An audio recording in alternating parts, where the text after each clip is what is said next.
Good afternoon. Welcome to the dedication ceremonies for Winona State's newest academic building. Phase 1 of Stark Hall. Phase 1. Someday we're going to do this for Phase 2. For those of you who don't know me, I'm Dennis Nielsen. It's my pleasure to preside over the official dedication ceremonies today.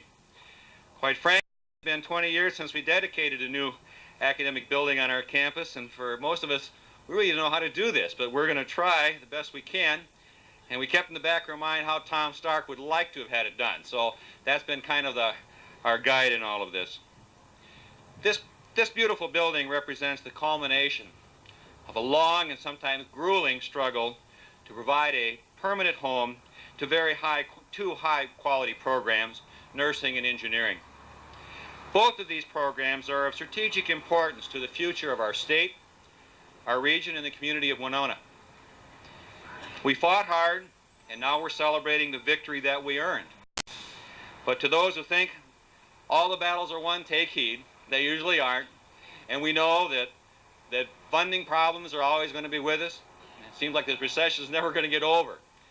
But we're going to keep on pursuing our quality challenge. So be rest assured, we fought hard and long, and we'll continue the struggle in the future to provide the best quality nursing and engineering programs to your daughters and sons at Winona State University. It's time for me to introduce some honored guests and also to give some thanks. In addition to the people identified in your program, I'd like to introduce some others who are with us today who played major roles in the success of this wonderful project. My task is not small considering how many people helped with this effort. Clearly, no one person can take credit for this structure. It's here because we had a team effort. If I were to try and identify every individual who helped, I'm afraid I'd be here until after sundown. First, let me introduce you to some people from Winona State University who played a critical role in this project. First of all, Dr. Rosemary Langston, if you'd stand up, Dean of the College of Nursing and Health Sciences. Rosemary, thank you. Rosemary has shown just outstanding leadership for her college throughout this project. And it was just wonderful working with you, Rosemary, and I thank you so much for all your help. I hope all of you have a chance to go through the building at the conclusion of the ceremonies today, and particularly on third floor. Stop in and look at what state-of-the-art nursing education facilities look like. What a contrast to Old Phelps Hall. Also, with us today is Gary Evans. Gary, are you around? Where's Gary? He's hiding in the back? Okay, there he is. Get on the ladder. Okay, there he is. Gary's our Vice President for Development. Gary's insight and help were invaluable throughout this project. Also, I'd like to thank John Burrows. John, I don't know if he's here, probably hiding out too. He's our facilities manager. He was really managed this project so well for us. And John, I extend my thanks. Vice President John Kane is not with us today, and it was very sad that he could not attend due to the death of his mother-in-law. As a result, he's not here, but certainly in spirit. And Jack, of course, as most of you know, stepped in at a critical time in the history of this university and provided us with some sound leadership and guided and helped with this project as well. Certainly want to thank Jack for that. Fred Noss. Fred, I know you're here somewhere. Fred is Director of Major Gifts, Comptroller, and Fred has really been helping us with a lot of the in the area of gifts for the building in terms of equipment as well as scholarships. And Fred, thanks so much. The faculty and staff and the students at this university really rallied behind this project. And I tell you, there's no way that I can sit here and list all those people that helped. But you talk about a cross-campus push. We had it. And that's what made the job doable. I want to thank all the faculty, students, and staff who helped with this. Representing the faculty today, we have the president of the Interfaculty Association, Ed Tweet. Ed, I know I saw you somewhere. Ed, you want to stand up? And also Steve Jawar, who is our local president of the Faculty Association. Steve, thank you. I also want to thank those individuals at the Minnesota State University Board Office for their support throughout this effort. Ed McMahon, Vice Chancellor of Finance, gave us sound advice and leadership. And Ed, thank you very much for that. I know you're here somewhere in the back. Thanks. Ed, we're counting on you to continue that support, nursing and engineering, keep those dollars rolling. John Call, John, right here.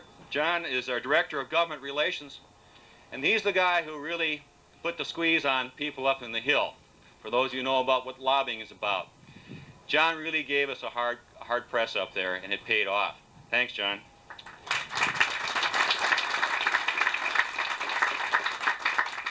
Also attending from the board office today, Chris Roberts, Associate Vice Chancellor for System Advancement. I know Chris is here somewhere. Hi, Chris. Want to stand up?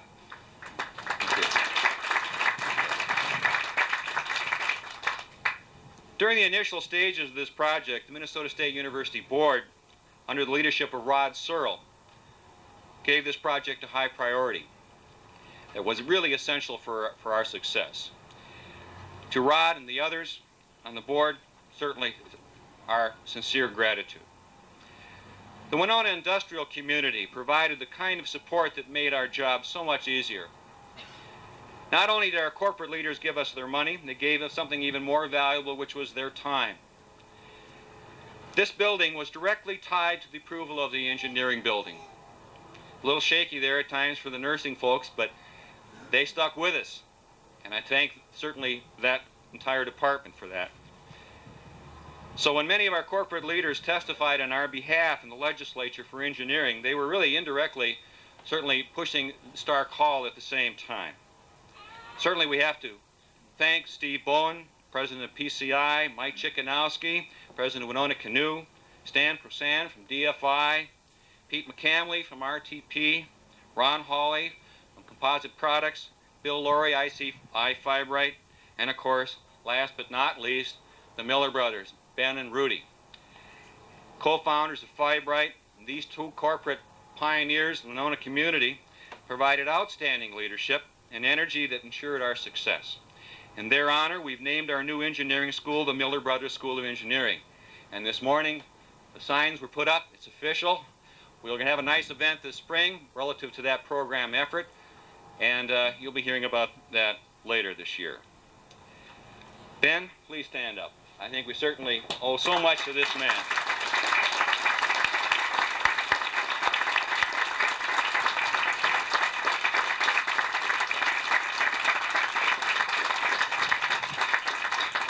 Others were so helpful. Keith Lakin from Winona Watlow, for example, donated all of the temperature controllers and other devices that we use throughout our labs in that building. That was a marvelous gift, and you'll see Watlow equipment throughout. It's always nice to deal with world-class products. I also want to thank Bud Beckler, President of MediaWorks in Winona. Bud came through and put together, if you remember the Age of Composites multimedia slideshow, he did that literally over a few weeks before the legislative session started. I remember Tom Stark and myself meeting with Bud and was discussing what we were going to do. It was just an incredible achievement that MediaWorks put together that wonderful presentation that really paid dividends in St. Paul. So Bud Beckler, thank you. When we began this project, we knew that our biggest challenge was going to be in the legislature. Governor Perpich provided us with what I consider to be a once-in-a-lifetime political window of opportunity. After visiting our campus in 1986, he announced that he was so impressed with what our plans included that he would support engineering if it was brought forth in the legislature. His close personal relationship with Tom Stark proved to be invaluable. I only wish the governor was here today to see what that effort brought forth. In 1986, we elected two new legislators from our area, Representative Gene Pulowski and Senator Steve Morris. Political science theory states that it's usually the senior incumbents who usually walk away with all the state goodies, such as capital bonding requests. Well, I think we proved that rule untrue. It certainly wasn't the case with these two freshman legislators. Their tireless work and persistence paid off in direct benefit to WSU and the Winona community. Clearly, without their superb leadership, we wouldn't be standing here today dedicating this building.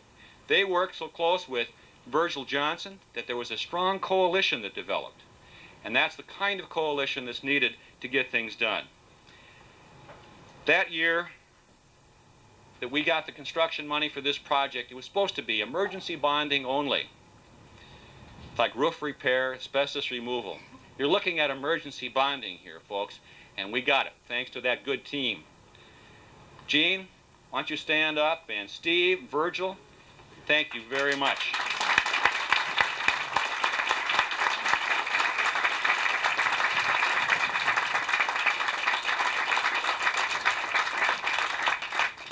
I also want to extend my thanks and appreciation to so many other legislators that helped us from both parties. Lynn Carlson, Glenn Anderson, Roger Moe, Gene Waldorf, many of these are some of the names that played key roles in moving forth that legislation. Also attending from the legislature today, I believe it's Don Frericks. Is Don here from Rochester? Maybe Don didn't make it.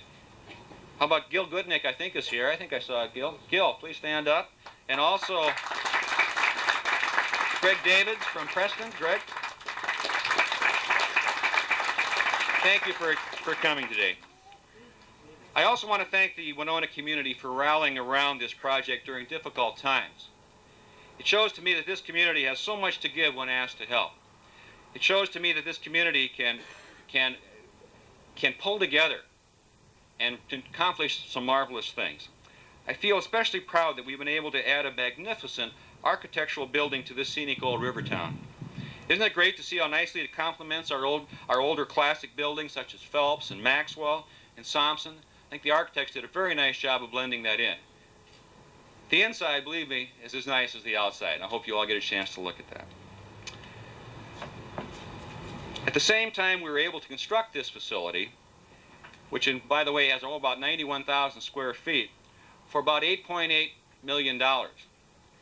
That's less than $100 a square foot. And if you want to try and compare that with a lot of construction projects these days, you'll find that it's a good value. We got a lot for our money. We're about 98% done. There's still some things that need to be done, like there's some furniture we're missing yet. We haven't got our building directories up, but we're getting there. It won't be long. Certainly my thanks to the architectural firm of Smiley Glotter and to the contractors who did a great job, especially our general contractor, the Schwab Company, which is, of course, a local company. They did a great job. With us today is, I believe, is Pete Schwab here? Pete? Maybe way back there. Pete, thanks. Also Brad Ballard, Willie Dickinson, Lorite Jasnick. Now it's time to say a few words about the one person who more than anyone else brought our engineering program and Stark Hall to fruition. WSU's 12th president, Tom Stark. I'll never forget the excitement in Tom's voice when he called me after I returned from a brief vacation in 1986 and said that Governor Perpich would support engineering. Now run with it. Well, he said we had to take advantage of our political window, which doesn't come along every day, and he began drawing together a wonderful master plan for success. It was like the spokes of a wheel. And I still have that diagram. I look at it in my office at what a brilliant plan it was and how it was going to bring in all the various facets of the community, the industrial community, the students, and other educational institutions. I enjoyed working with Tom and developing this initiative. It was a lot of fun. He taught me so much about lobbying and also about life. Anyone who saw Tom working the halls of the legislature would think he was governor. I mean, I swear he knew the names of every legislator up there, as well as their family's name and usually how many pets they had. It was just incredible. He did especially well with the Rangers, and I'll leave it at that. I tell you, no one could say no to Tom Stark. The way he asked it, I just couldn't. I'll never forget, he called me on a Friday afternoon and told me that he just gotten the word that we had to have a formal legislative initiative in writing in St. Paul by Monday, and also a capital bonding request. All of that by Monday. I had a busy weekend. I will leave it at that. But you just couldn't say no, because we knew we had to do it, and we did. Throughout this project, Tom's integrity, honesty, charisma, and work ethic were values that ensured our success. We couldn't have done it without him. In the final analysis, his name belongs in the building, not mine, not yours, but Tom Stark's. It's now time for me to introduce the president of Winona State, Dr. Krueger. President Krueger became our 13th president in 1989. At about the same time, we completed the final design of Stark Hall. As a former VP at Northeast Missouri State, he brought with him many great ideas about how learning can be enhanced and assessed. Such concepts as active learning, learning communities, outcomes assessment, prompt student feedback, and increased faculty-student contact were quickly communicated across our campus. Many of these important principles are incorporated and supported within the classrooms and laboratories in this building. Ladies and gentlemen, it's with great pleasure that I introduce President Krueger.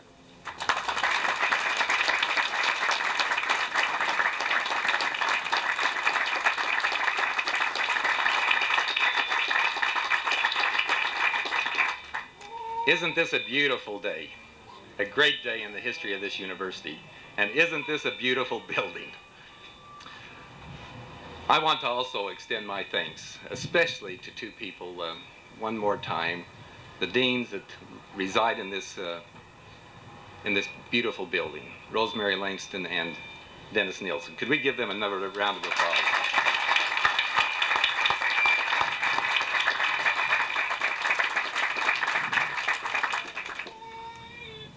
Really, their leadership and guidance with that of their faculties have made all the difference to this wonderful building and will continue to give life to it and integrity to it. I want to also again talk about the community that we have, the team that we put together, the fact that we have all worked together. It doesn't matter what employee at this university you talk to, they will feel a part and have contributed in this effort and in other efforts that we have at this university.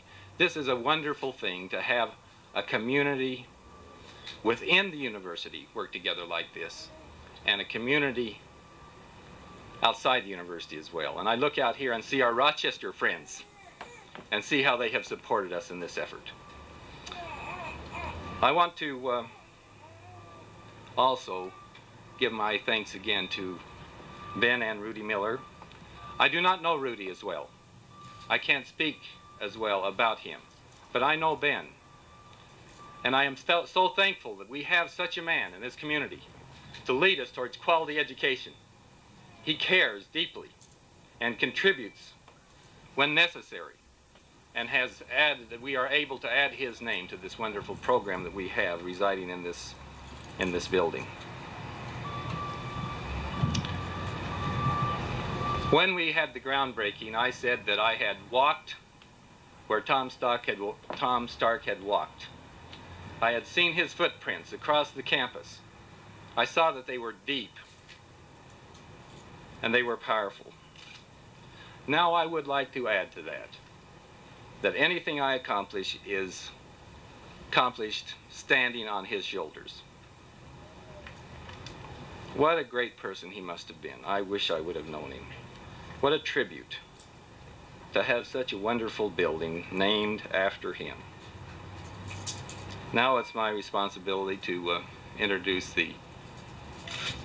my bosses. I decided I would leave aside my notes and talk from the heart about these people. Corey Elmer, would you stand? Corey is the student representative on the board for Moorhead.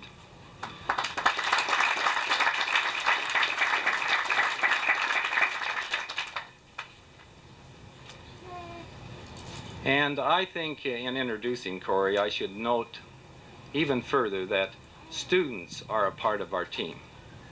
The student effort in the halls of the legislature, the student effort in the policies of the university, the student effort in the study they must do make the difference at the university.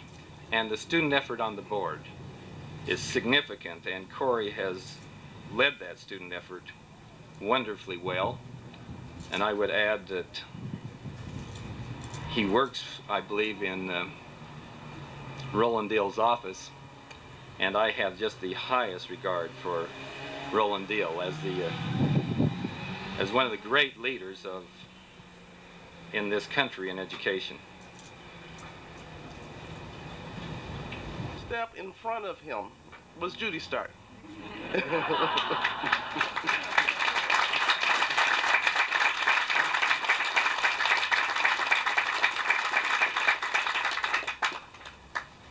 Now that's Dynamite Lady. And I'm delighted to see her back here for this event today. The need for engineering facility and a nursing facility faced this campus for a very, very long time. There were a lot of forces at work that brings us to this day, and they've been named and identified and applauded.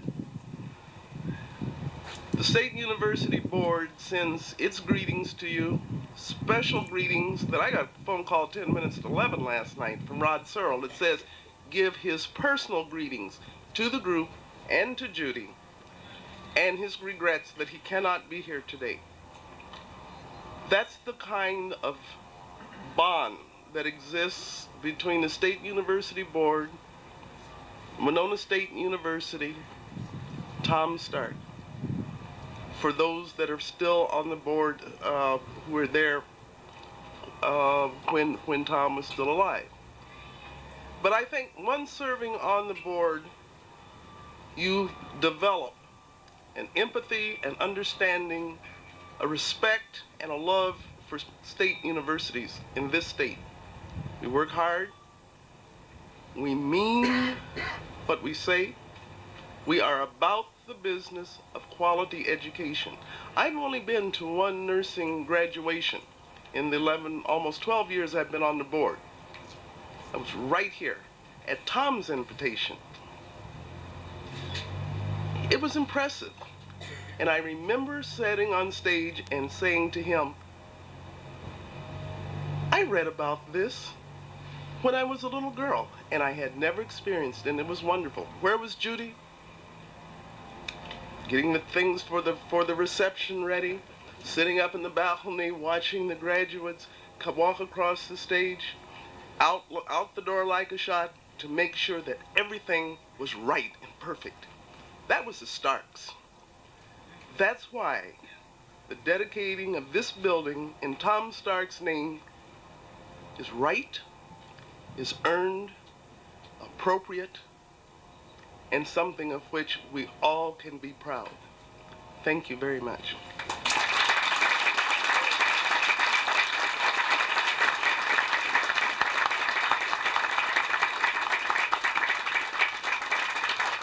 Thank you very much. It's now a privilege for me to turn this over to Lee Mendick, who is our conductor of the WSU Symphonic Wind Ensemble. Lee, it's all yours.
Thank you very much.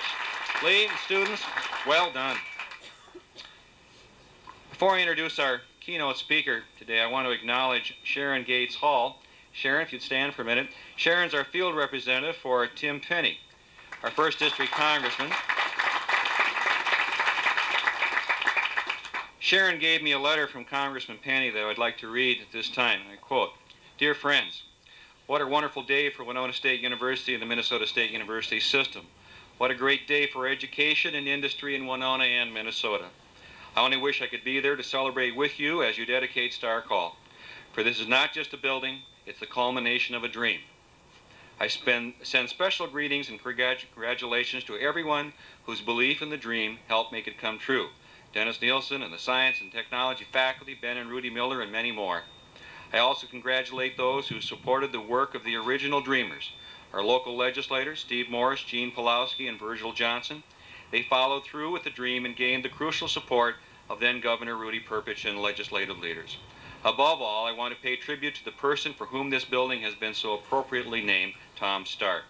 I not only respected and admired Tom as the president of my alma mater, I considered him and Judy to be special friends. Tom Stark imagined the dream of a science and technology program that now exists at Winona State University. Those of you who are gathered at Stark Hall today were responsible for seeing that dream come true. You have reason to feel proud. Well done. Sincerely, Timothy J. Penny, 1st District Congressman. Our dedication committee reviewed many names before we decided to ask Bob Vanasek to be our speaker today. Once his name was brought forward, we all were in agreement that he'd be the ideal speaker. Bob's a native of New Prague. He received his bachelor's degree in political science from the University of Minnesota and eventually earned a master's degree in public administration from Harvard. Bob was first elected to the Minnesota House of Representatives in 1972 and was elected House Majority Leader in 1986 and Speaker of the House from 1987 to 1991. Bob was Speaker when we brought forth our capital bonding request and engineering proposal. His support was critical, and he gave it. Bob's current position is President of the Minnesota High Technology Council. The High Tech Council is basically a corporate-sponsored council that focuses on efforts in support of Minnesota's high technology industries, including education. His role is of vital importance to the future of the state. We trust that what he sees in Stark Hall will show that the state has made a wise investment in its future.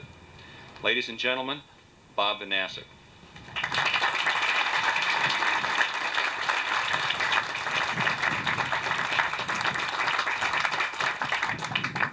Thank you, Dennis.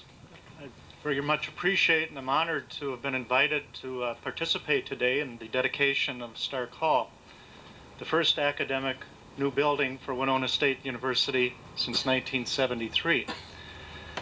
And I do remember in 1987 when this facility was first being discussed in the legislature. I remember it very well because that was the year that I got to know Tom Stark very well, and I got to know Gene Pulowski very well. I couldn't help it. Every time I walked out of my office, there they were, armed with new facts and new information about the need for the building. And so that year we did provide about $1.5 million for planning and land acquisition. And I remember in 1989 when it came time for construction funding. And I got to know Tom Stark and Gene Pulowski even better because they were camped out once again. In fact, when we passed that bonding proposal, I almost decided to instruct Lynn Carlson, who chairs our higher education appropriations division, to put a clause in there giving both of those gentlemen honorary chairs. The two chairs that they sat on outside of my office. I'm pleased to be here for the dedication because now, 1992, I've got about 2.5 months to go in my legislative career. And it is nice to see a project through from its inception to its completion. The nursing and health science program has been firmly entrenched in Winona for many years. But as all of you know, there's been a great need for up-to-date facilities and needs for all of those the nursing and health science programs to be brought together to ensure a strong, comprehensive program for Winona State. The materials science and engineering portion will house the first composite engineering undergraduate program in the country, and I believe that you've just graduated your second class. The new facilities are outstanding and will provide an excellent educational setting for students. Because these programs that are going to be housed in this new building will be heavy users of technology, and because, as Dennis pointed out, I'm the relatively new president of the Minnesota High Technology Council, I thought I'd take a couple of minutes to talk about the impact that technology-based businesses have on the economy of our state and the critical role that education excellence plays in meeting the competitive challenges that lie ahead. Technology-intensive industries employ over 156,000 Minnesotans, which accounts for about 40% of all manufacturing employment in the state. In addition, Minnesota technology firms exports more than $3.2 billion in products and services. Together, these exports represent more than 2/3 of the state's manufactured exports. In comparison, Minnesota exports approximately $2 billion in agricultural products and processed food.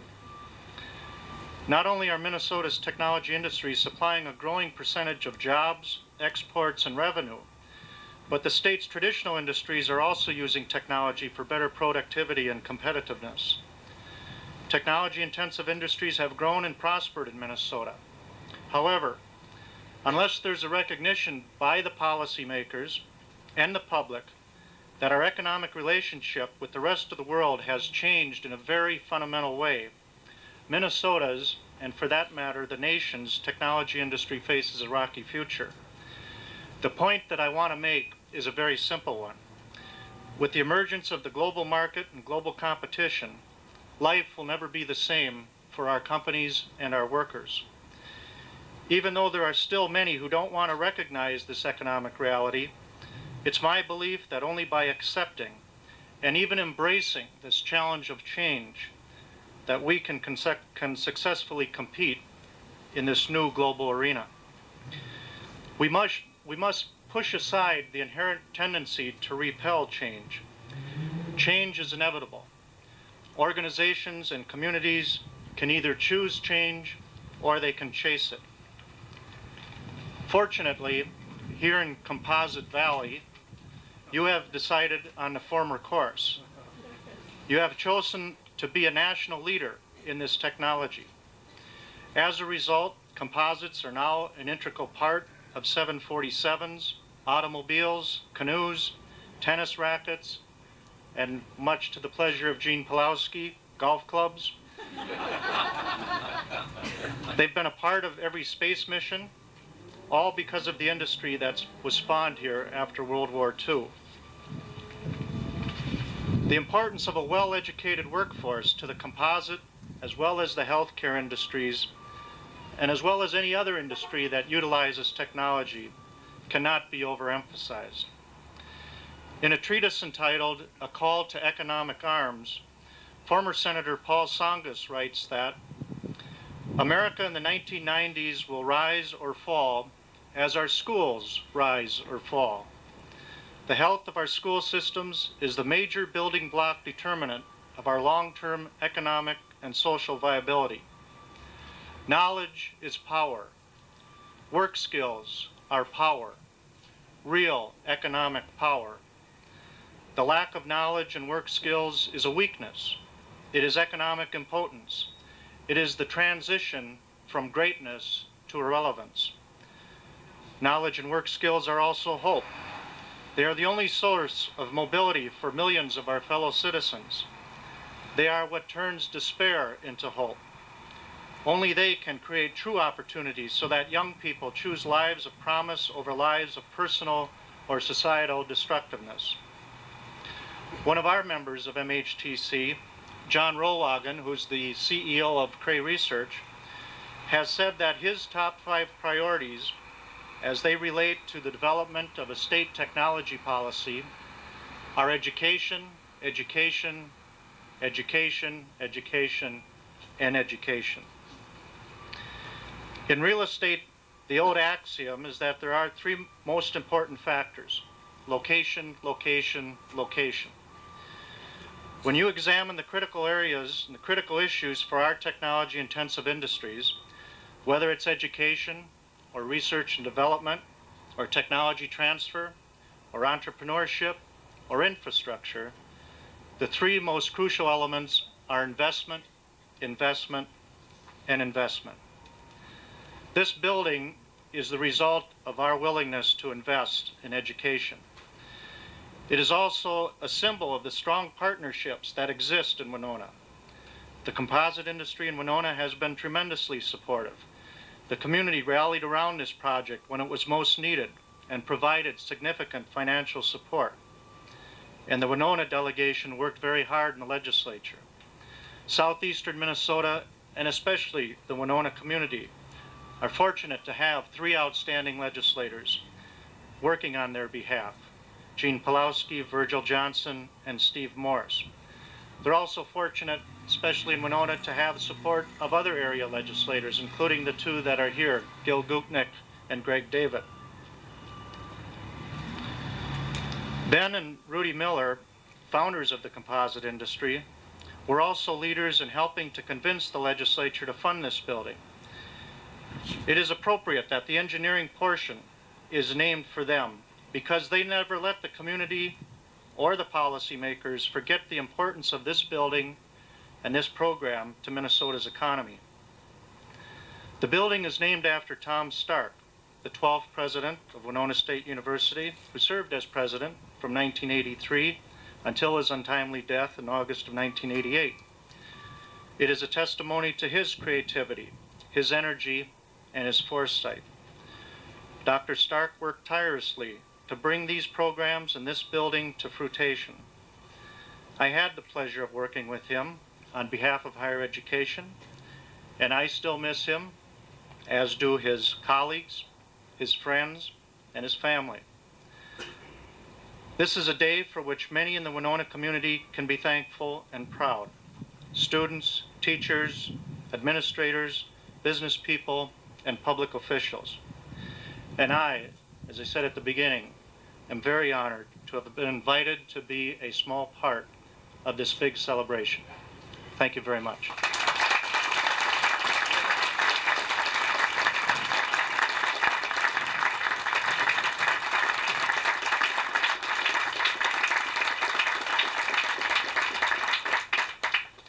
Our final speaker is one I think many of you know so well, Judy Stark. A lot of studies gone into the importance of teamwork and how important teams are compared to individual efforts. Well, let me tell you, Judy and Tom Stark were one fantastic team. They were so dedicated to this institution. If you couldn't help but go to any event on campus, and you know you could always find Judy and Tom were going to be there. The energy and enthusiasm was contagious. I think Judy will agree how excited Tom was about building this new building. Many of his early design ideas were incorporated into the final building design by the architects.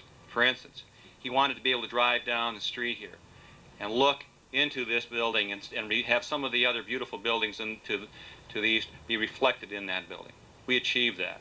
This is a wonderful view coming down this street. I think you'd be very, very pleased with the final result. If he had been alive during the construction stage, I would guess that all of the construction personnel would know who Tom was. I think he probably been camped out over there just about every day. How fitting that this quality building bears his quality name. Judy, would you say a few words, please?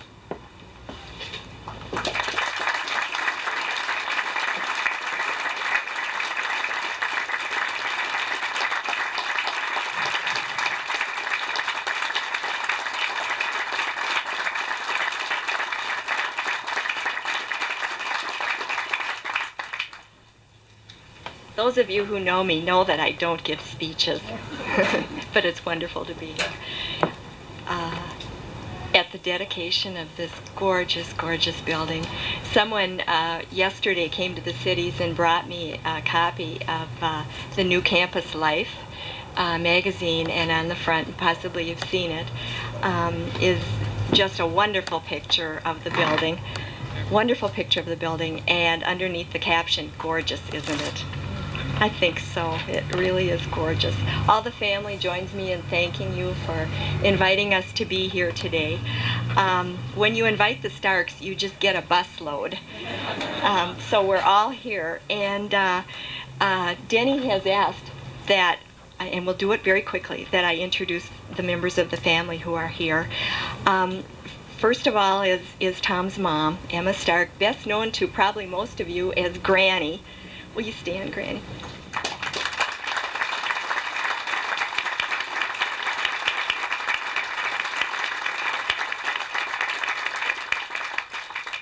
And the rest I'll introduce quickly. Tom's younger brother, Dave, and wife, Brenda, are right here. Maybe I'll say your names and then you can all stand up. Nephew, Mark Herbrinson. Brother-in-law, Pastor Tom Herbrinson, who used to be the pastor, assistant pastor over at Central Lutheran Church. And the first year that he and my sister Gwen were in town here, they lived in the fourplex that was right on the site of this building. So we visited them way back in 1960 here. Daughter Kathy and her husband Kurt, and evidently Mike had to take granddaughter number 2, Julia, away just a little bit, so he isn't here, and daughter Cindy. And son Brad, good grief. Would you all stand?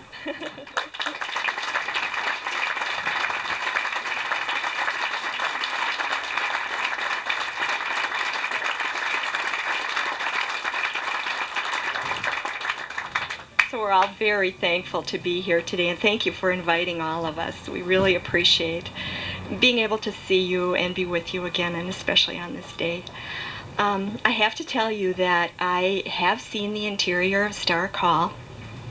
I was in Winona a couple of weeks ago with dear friends, and I managed to run over by myself for just a little while in the afternoon.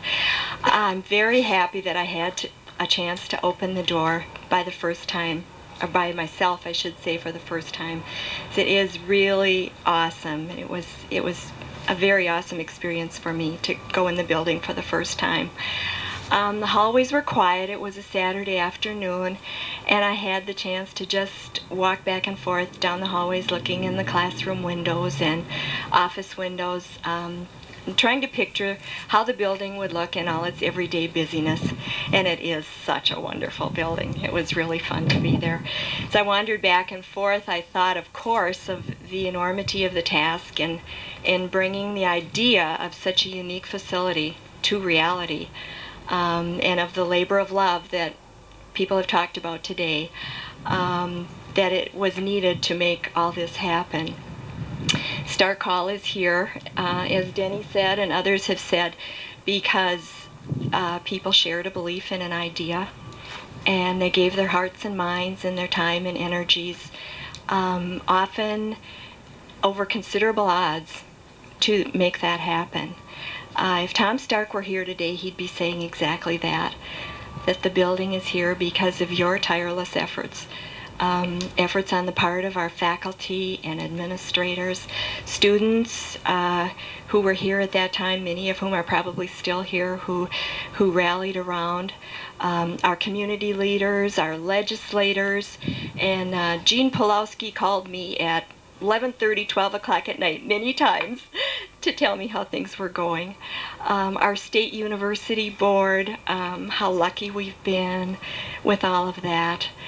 The Miller brothers, Ben and Rudy, for their continuing support and encouragement all along. The architects who just had such a wonderful concept. Keith Schwab and his people who did such a beautiful job of putting it all together. The subcontractors. Just a wonderful, wonderful combined effort and a remarkable result. I think for members of the family who maybe haven't seen the building as it came up, And to just come here and see it like this, it's really very overwhelming. Yeah. I think it's so exciting too to think today that this is really the beginning of the existence of Stark Hall. It will sort of take on a life of its own in a way. We know that lives are going to be changed within its walls through teaching, learning, all the enduring friendships that are going to be formed here. Wonderful things are going to happen. The future is just so exciting. I like to think that possibly our granddaughters, Betsy Stark Gland, who's a year and a half old and a little too busy to be here today, and Julia Stark Disty, who is around here somewhere, may very well, who knows, be students in this building or possibly even work here. Tom would be focusing very much on that today, I think, on the future too.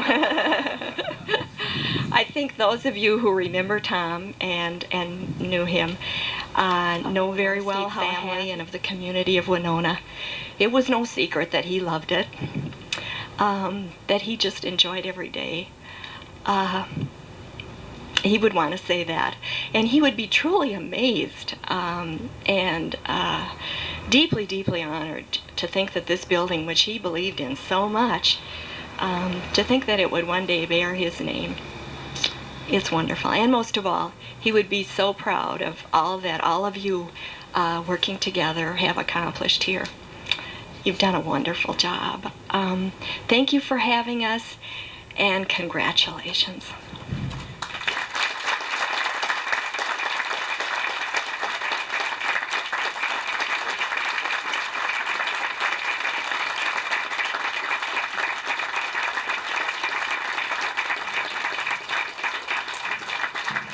Well, enough of the talk. I think it's time for a little action. Judy, we've got some work for you to do. If you want to come over and join me here. Come on over this way. Maybe stand right up there. Okay, grab that corner. This is the plaque that will be installed, matter of fact, right after the ceremonies, inside the building. Okay, just put it right there. Right there.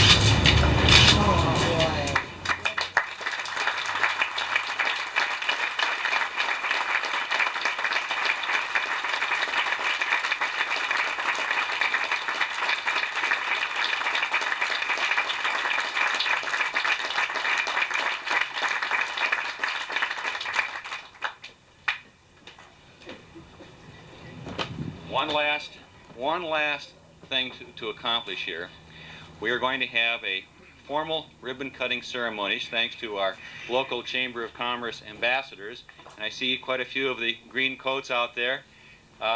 Folks, are we about ready? Can we start? Okay, I think